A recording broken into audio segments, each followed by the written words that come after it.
Hey, what's going on, guys? Welcome to the channel. The majority of the UFC lightweight division doesn't currently have a fight booked. And honestly, I was planning on making this video about a week or so ago, and this was before anybody in the top 15 even had a fight booked for the UFC lightweight division. But that's what this video is going to be. I'm going to give you matchups for everybody in the top 15. And even though there's been a couple matchups already announced, I'm going to talk about those as well. And I believe there is two matchups towards the top of the division that aren't currently booked by the UFC, but I am very confident they will happen, and they are massive fights that I believe will happen before the end of the year.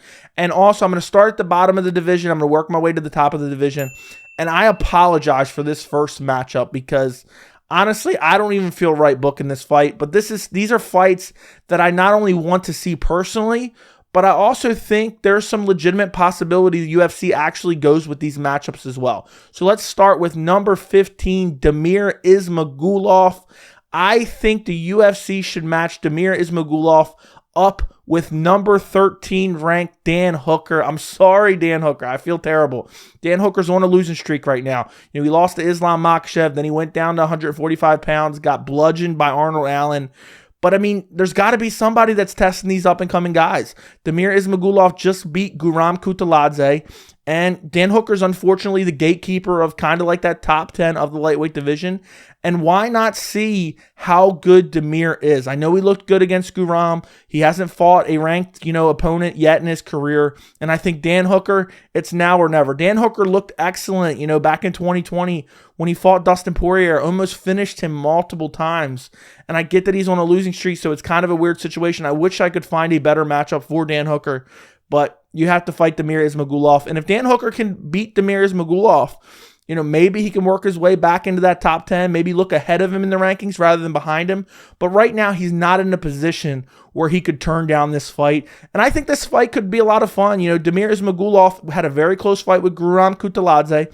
Dan Hooker, even though he's lost his last two fights, he took Islam Makhachev on short notice, I think like 3 weeks notice. He didn't even have a full training camp for it. And then on top of that, then he drained himself to go to 45, and he got beat by Arnold Allen. But Arnold Allen's one of the best in the featherweight division.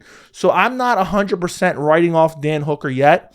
And if he can turn back, the talent of Damir Ismagulov, he's right back into that mix of the top 10. And for Damir Ismagulov, if he can beat a legend like Dan Hooker, that will be massive for his career, and that will propel him towards the top 10 of the division and set him up for a big fight next. Moving up the division to number 14, Jalin Turner.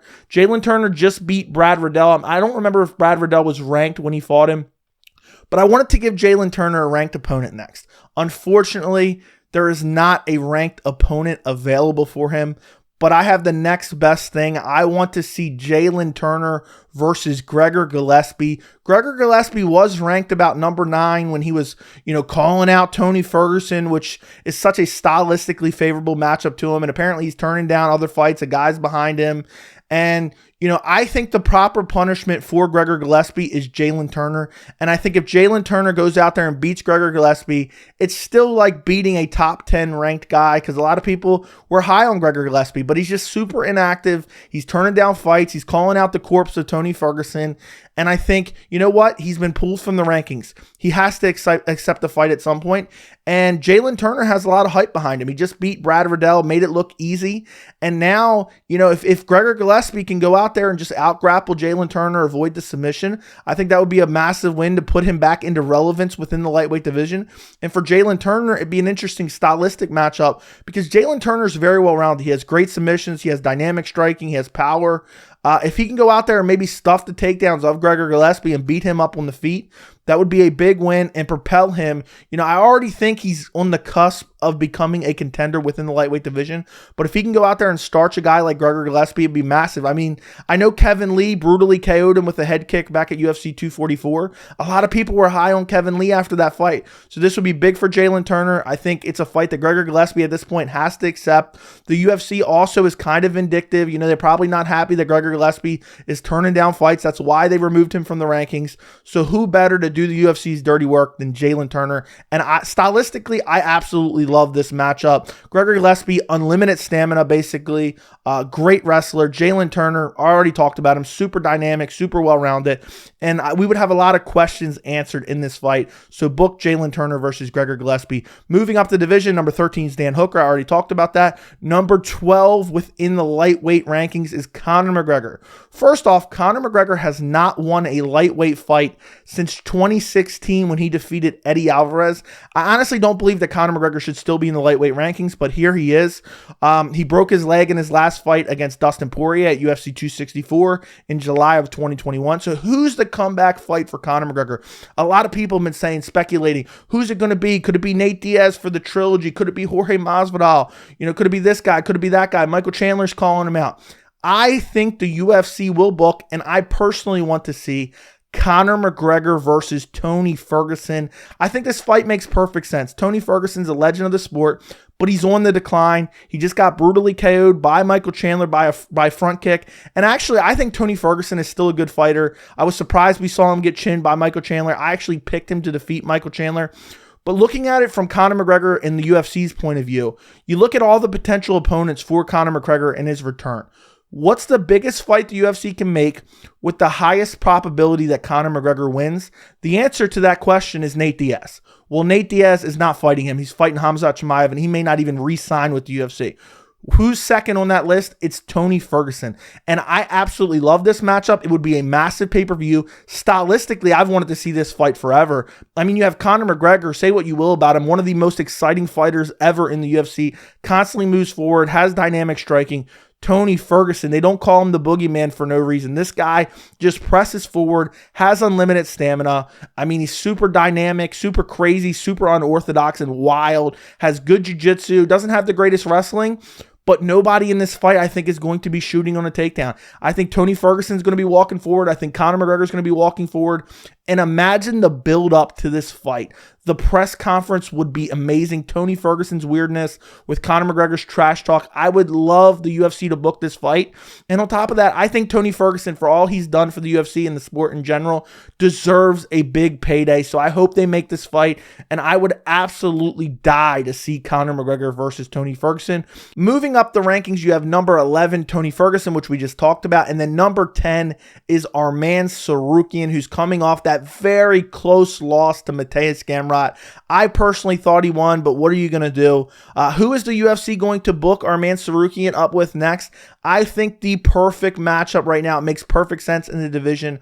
Arman Tsarukyan versus Rafael Dos Anjos. They both are recently coming off losses. Tsarukyan lost to Gamrot. Dos Anjos lost to Fiziev. And you have a guy in Arman Tsarukyan who is a very tough contender. I believe that Gregor Gillespie was turning him down. RDA, you will not have that problem with RDA. RDA has taken tough fight after tough fight after tough fight. And RDA is sitting at number 8 within the UFC official rankings.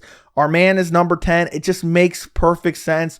Both guys are super well-rounded. And in this sport, it's perpetual. The young eat the old. And this is another example where can RDA kind of, send back a young contender? Meanwhile, can this young contender come up and make their name off of a former champion like RDA? I feel bad making RDA take this fight because he's a legend in the sport and he's always taken tough fights.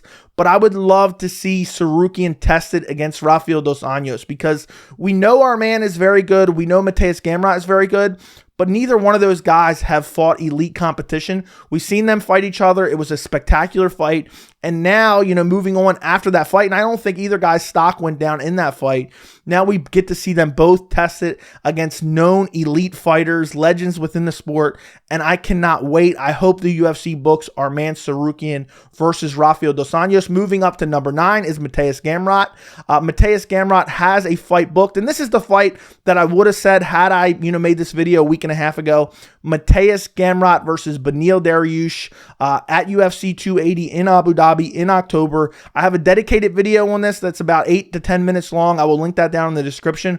But this is an amazing matchup. I mean, Beneil Dariush, I get it. He's on a long win streak. A lot of people said, he should be a number 1 contender. He was supposed to fight Islam Makhachev, I think, in February. He got injured. He was unable to make the fight. And now, he's kind of sitting in no man's land, and Islam Makhachev's taking on Charles Oliveira, so he's not getting that fight.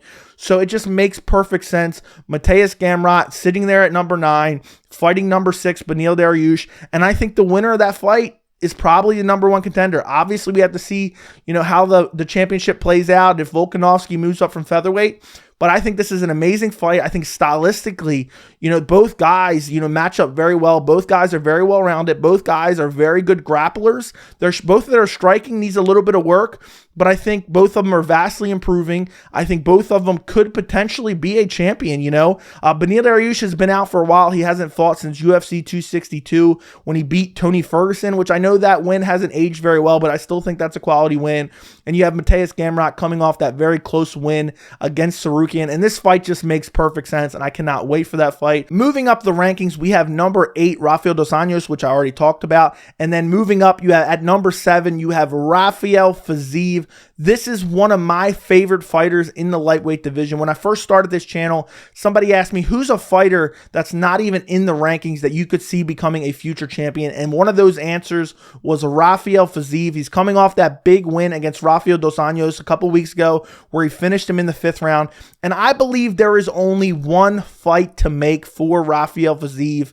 And if you watch some of my live streams, you already know the answer to this, but this is one of the big lightweight fights I kind of teased at the beginning of this video. The UFC needs to make Rafael Fiziev versus Dustin Gaethje. Who wouldn't kill to see this fight? This is amazing matchmaking. It's the only fight to make. We've already seen Rafael Fiziev's cardio tested and his takedown defense tested against Rafael Dos Anjos. Well, now I think he's 1 or 2 fights away from a potential title shot. Why not book him against number 3 ranked Dustin Gaethje, an elite level striker? This is amazing matchmaking. And if Fiziev can go out there, just finishing Rafael Dos Anjos, and he can go out there and finish a guy like Dustin Gaethje, I think he's in line, potentially a number 1 contender, or maybe he could fight the winner of Gamrot versus Beneil Dariush. I am dying to see this fight. Can you imagine watching Rafael Fiziev and Dustin Gaethje trade leg kicks? I am dying to see this matchup. And for Dustin Gaethje, I get it. He's fell short in his title runs. He lost to Charles Oliveira recently for the title. He lost to Khabib Nurmagomedov for the title, and he hasn't been super active lately. But I think Dustin Gaethje, there's no other option. And this is the best fight for him. I guess stylistically, obviously he can lose. Rafael Fiziev is super technical. But as far as if Dustin Gaethje still wants to become a lightweight champion, the best fight to propel him towards the top of the division right now is Rafael Fiziev. And I think all the MMA fans want to see it, between any casuals who know both guys to all the hardcores. Rafael Fiziev versus Dustin Gaethje is the only fight to make. Moving up, number 6 is Beneil Dariush. I already talked about that. Moving up, number 5 is Michael Chandler. What fight can we make for Michael Chandler? There's only one potential fight for Michael Chandler next, and that is Michael Chandler versus Dustin Poirier. Michael Chandler coming off that spectacular win against Tony Ferguson where he front kicked him out cold. Nobody saw that coming. And, Dustin Poirier, I get it. He's coming off that loss to Charles Oliveira, hasn't fought since UFC 269 last December. Before that, he had 2 wins over Conor McGregor. But I mean, Dustin Poirier has always been a fan-friendly fighter, and the same with Michael Chandler. If you missed some of his fights in Bellator, they were absolutely amazing. And skill for skill, I need to see this matchup. I know when Michael Chandler kind of came into the UFC and he got the win over Dan Hooker, Dustin Poirier was kind of dismissive of him and say, I'm not fighting Michael Chandler. He hasn't paid his dues. I feel like some people say that. Michael Chandler hasn't done much in the UFC. Michael Chandler was beating up very good guys in Bellator for a long time, and Michael Chandler deserves more respect than he gets in the UFC, and I think he's getting it after that KO over Tony Ferguson. And I think this is the only fight to make for Michael Chandler. I would love to see this. Both guys are well-rounded. Both guys are top 5 guys, and I would die to see, how this fight would play out, because you have Dustin Poirier, who has power, who has great striking, who has great stamina, and then you have Michael Chandler. Is there anybody more explosive in the lightweight division than Michael Chandler? I don't know. And Michael Chandler is very good on the ground. He's also a very good wrestler that he doesn't use quite enough in his fights. He lost to Charles Oliveira, but he was so close to becoming the lightweight champion. He almost stopped Charles Oliveira in the first round. And I think the only fight to make is Chandler versus Poirier next, and I would kill to see this matchup. Moving up the rankings, number 4, Islam Makhachev. We already know what's going on with Islam Makhachev. He is fighting Charles Oliveira, who is technically ranked at number 1, but he's really actually the lightweight champion. This is happening at UFC 280 in Abu Dhabi. This is my my most anticipated fight of the year. I am dying to see this matchup. Stylistically, it's just amazing because of Charles Oliveira's jiu-jitsu and submission threat. And Islam Makhachev, what's his game plan to take you down and beat you up on the ground? So I'm really interested in this matchup. I already have a video where I break down this entire fight and talk about it really in depth. I will link it down in the description as well. And then that's it. That's the entire division, because ahead of him, Justin Gaethje already matched him up with Fiziev. Ahead of him, Poirier already matched him up with Chandler. And then number one is Oliveira, who's technically the actual champion. So let me know what you guys think of all these matchups. Is there any fights that you would mix around? Because I honestly believe the entire top 15 of the lightweight division, you could just throw their names in a hat and then you could just pick out matchups, and all those matchups would be fine and amazing. But let me know what you think in the comments. Don't forget to like the video, and thank you so much for watching.